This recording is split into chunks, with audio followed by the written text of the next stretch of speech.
Welcome, everyone, once again to our Live Out Your Potential podcast series.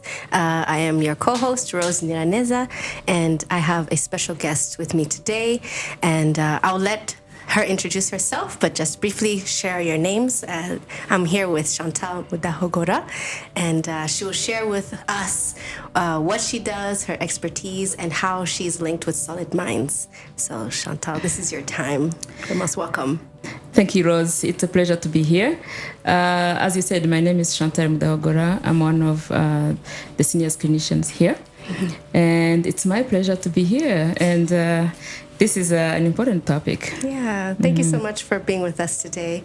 And for those who are with us for the first time, you're most welcome. We're going through different topics, and with Chantal and myself, we're going to go through the topic of resilience in the context of mental health.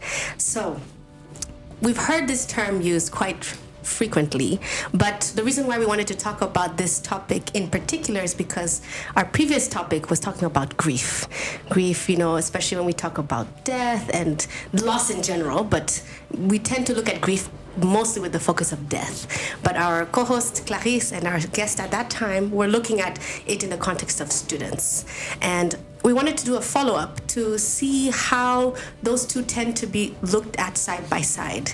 So Chantal, could you share with us, when we talk about resilience in the context of mental health, how would you define it?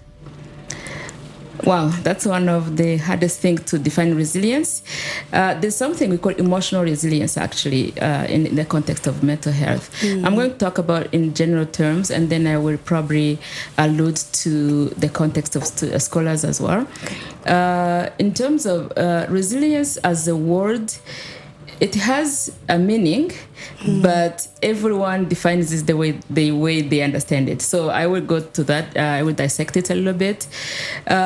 Resilience is after an event, traumatic event, or any other emotional event.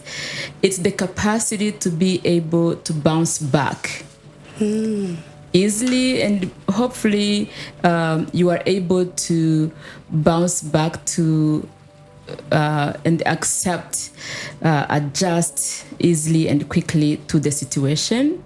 So it's the capacity. We all go through stress, we go through hardship in life, we go through so much, but resilience talks about that person who is able to bounce back easily and adjust fast.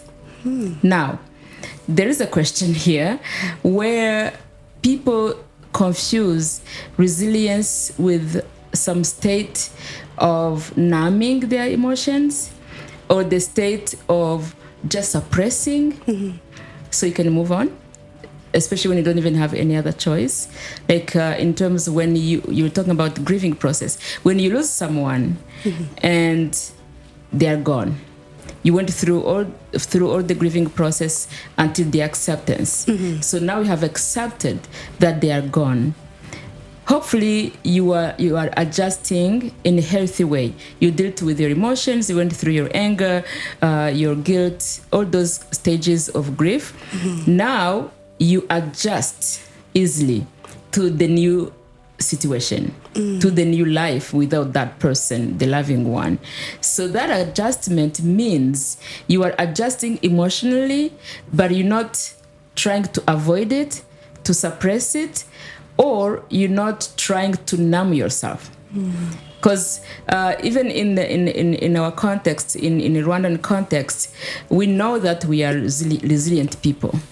When you look at what we went through and where we are at this moment, we can only say that we are resilient people. However, there is a problem where we feel that we are resilient, but resilience and vulnerability don't go hand to hand. So that means the more vulnerable you are, the less resilient you will be. The higher resilient you go, the lower vulnerability you get. So we tend to take those things in parallels, and it doesn't work that way. So you need to be less vulnerable to be able to build up your resilience. May I stop you right there for a moment? Right. I think some of us, No problem. some of us who are listening or watching might not know what vulnerability is. So can you just give us a moment to kind of define that and explain why those two don't go hand in hand? Right. So, for example, I did a research and I did interviews. I was doing a research on intergenerational trauma, and I did interviews to the children of survivors and survivors themselves.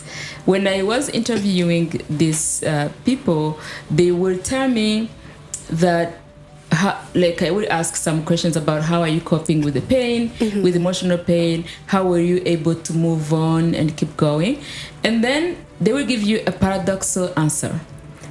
Most of the time saying, okay, my faith has helped me to go through this. When I pray, when I give everything to God, I feel released. But they're saying it's sobbing, crying heavily, but telling you they are okay. But you can tell the pain, they're almost having like a panic attack. But they're sobbing and crying and kind of hyperventilating, but they're telling you they're okay because they pray. So that's the paradox. The crying and the emotional pain, deepest pain, you can feel it, you can sense it, even sitting with the person. But in the end, what the person is saying and what they are showing in their body language, there's a paradox. They are two completely opposing things.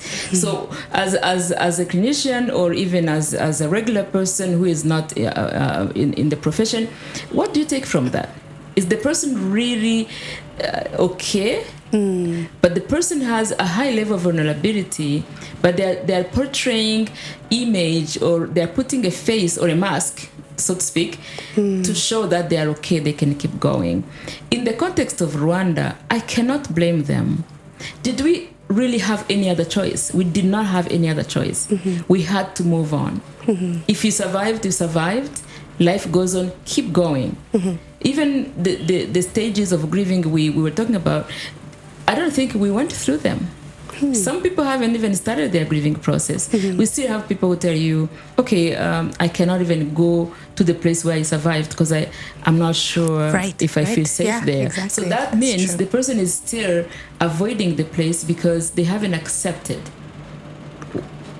the misery or the experience they have seen there. So you have to be careful when you talk about resilience. In the context of scholars, sometimes they don't have a choice as well. And these scholars come from some dysfunctional families. They come from a level of vulnerability. They come from with already a baggage of problems. When these kids come with a baggage already, maybe they come from a dysfunctional family, maybe they come from any childhood trauma, they have a baggage already. So when they come to the campus, it's the matter of adjusting and even try to put pieces together, try to build these relationships with the other people. It can be very difficult. But do they have any other choice? You have to be there, you have to succeed, you have to kind of numb yourself so you can move on. That's a very interesting observation. And I think it's something that we don't talk about enough, where you shared that vulnerability, being able to, express and really let out, if I could say, those emotions, doesn't necessarily go hand in hand with the process of now adjusting to that traumatic change. Is it part of it, though? Could you say that once you release or go through that vulnerability, is that the beginning of the resilience process, or is it completely not at all together? When someone comes to the clinic, there are a few things we look at. Talking about vulnerability, it refers how the emotional stability you may have. Now, we know that most of communities, Rwandan, African involved or included, many communities, we operate on, how do I say this? I don't want to, I'm trying not to be too scientific. No, I understand. We operate on our nerve system. Because of having hardship from young age, we build these defense mechanisms for us to survive. Now, with the defense mechanisms, you lose your identity in the process. You learn very early on how to navigate the system, which is full of hardship and some adversities and other things.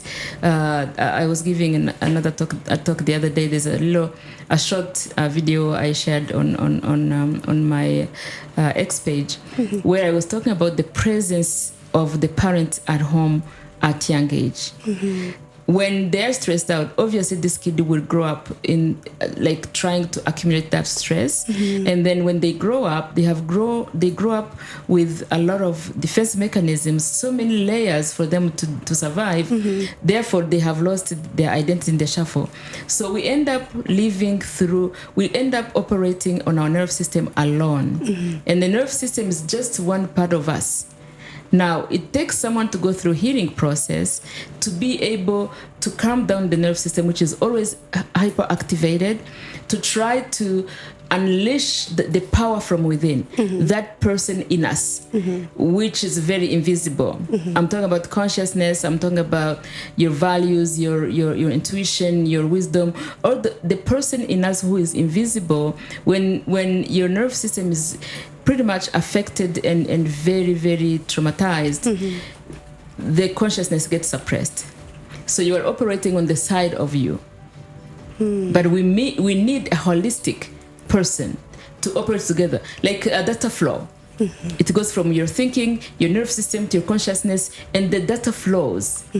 But in case of trauma, we operate with one side of us, which is the nerve system. And the nerve system can only help you with analytical thinking, with logic.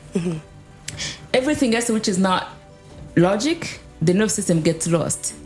Therefore, you become an overthinker because your mind is spinning, trying to identify what is going on. It's like using a wrong key to open the door. You're trying to get the nerve system to help you with some abstract things like emotions. The nerve system cannot read your emotions. Right. It cannot process your emotions. The nerve system, it's not going to address abstract things. They have to be, like, for example, in terms of grieving, the nerve system is not going to help. Right. Because nerve system cannot interpret death. You need your consciousness to surface to be able to help. That's why most of the time when you go through hardship, we become the problem. You go through the experience, you become the experience. You fail exam, you identify yourself as a failure. So you fail a project, you feel that you become a failure.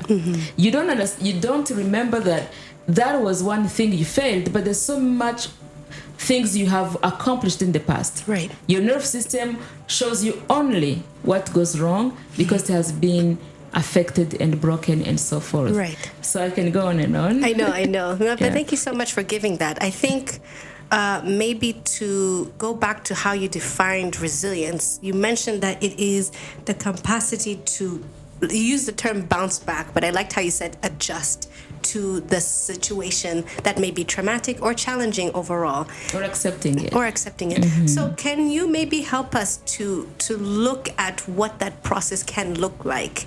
Like, is there a structure? Is there like step 1, step 2, step 3? Or, we would love to hear from you about that. There are steps, but what I'm going to talk about, which is more fundamental, is the consciousness I was talking about.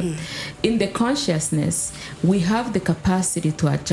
But when our consciousness is absent, we don't have, the data doesn't flow. It gets clogged at one point. It comes through the nerve system, but then when it tries to reach, there's something we call grounding or grounded, presencing and absencing.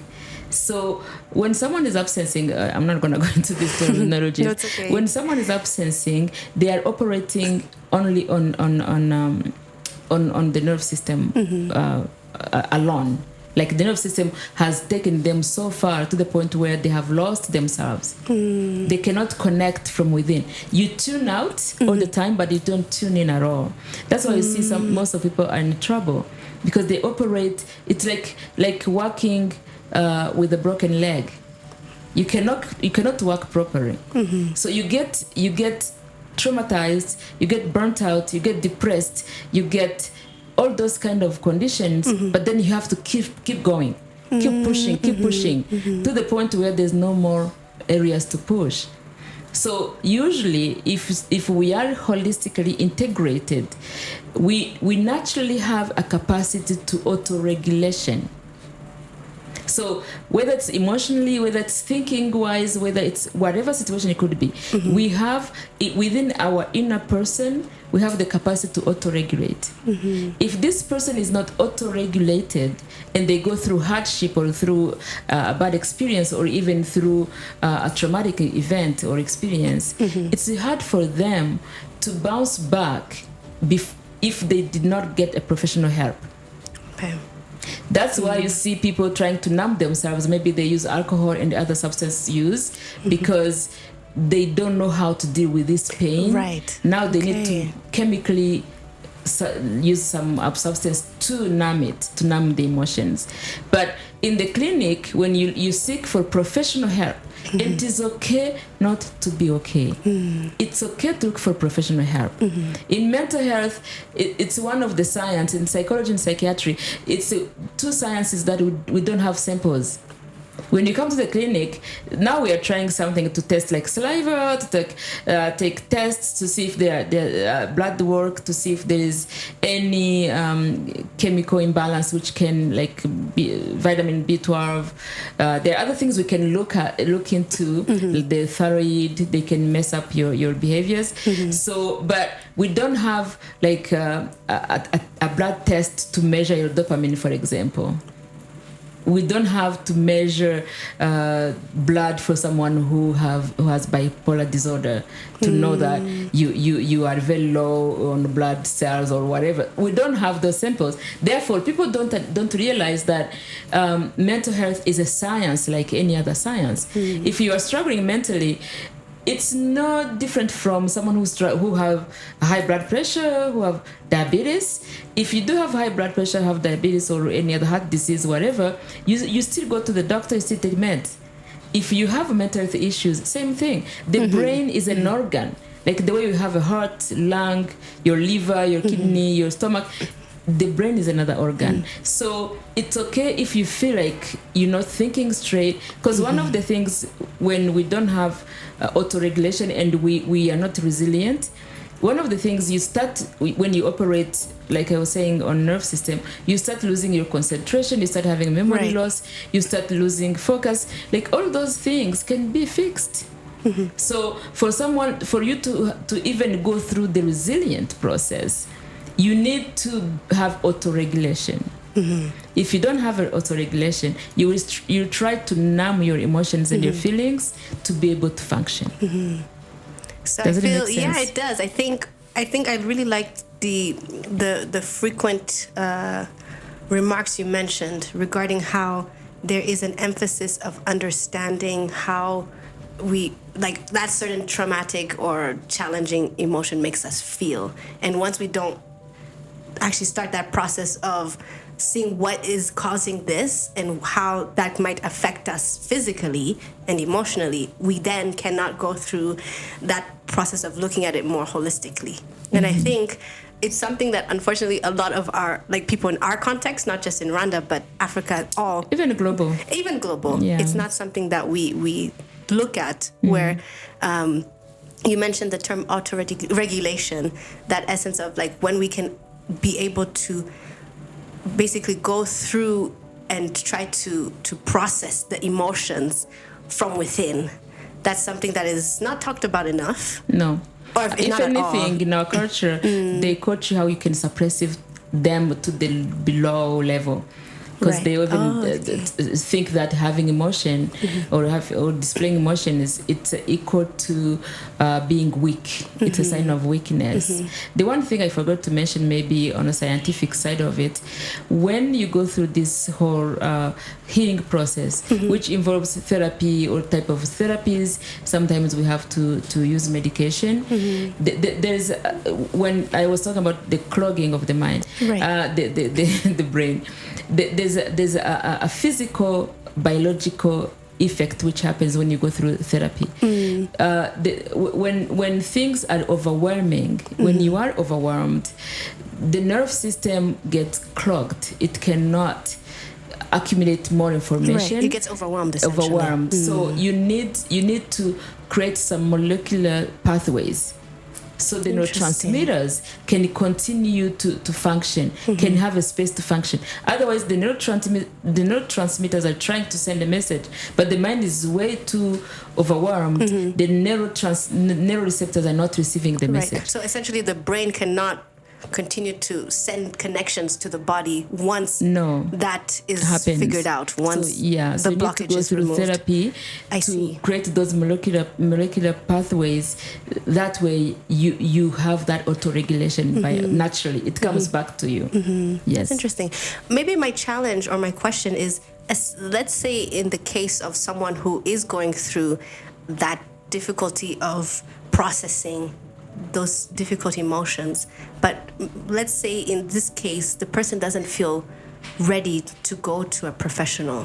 What could you advise in that case of someone who maybe they're not aware of it, but maybe for those who may be experiencing this, who might be watching, what could you advise from your clinical perspective of how they can start at least recognizing that something needs to be done? I think this is where our focus at Solid Mind is, to try to run programs about stigma reduction.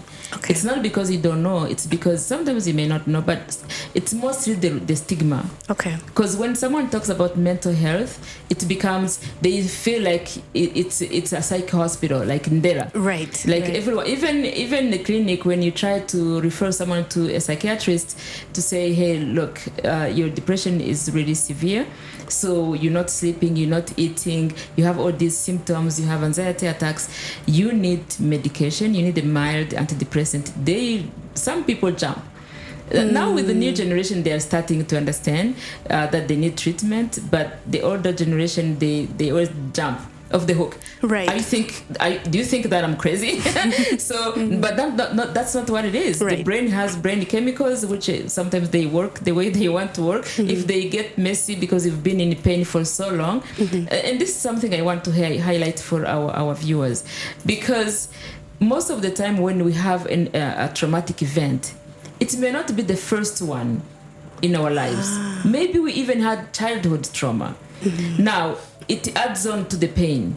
Right. We never dealt with the first one. It has been unfinished business. You get triggers and so forth. Now you add on another traumatic event, and the third one, and the fourth one, and whatever. So at that point, healing becomes deeper. It has to be deeper, because all these events will surface in your behaviors, in your operation, in the way you do business, and so forth. So we need to really take this seriously. Yeah. If you want to build a healthy resilience, not when we think, oh, I'm okay. I hear people telling me, I haven't been sleeping in 3 years and I'm still okay. You're not okay, because over time you're gonna crash. And what happens with when the mental health conditions haven't been attended to, you start developing what we call psychosomatization diseases. Right. So the brain is smart enough to start spilling the pain on your body, and then you start having a stomach problem. Ulcers is another one, ulcers, for example. Headaches. Those blood pressure I was talking about, diabetes sometimes. For psychosomatization, those diseases, even medication don't work. Right. Because the pain is too much. But what it does, the pain creates distraction to the brain. So the brain does not focus on the emotional pain, it focuses on the pain in your body. Sometimes it's back problem, reproductive system, like all those things, they come like, and you are always going to the doctor, I'm sick, but they don't find any illness, but I'm in pain, headache, I feel like water running in my head, I'm dizzy, I'm fainting. So all those things, people need to get checked. Right.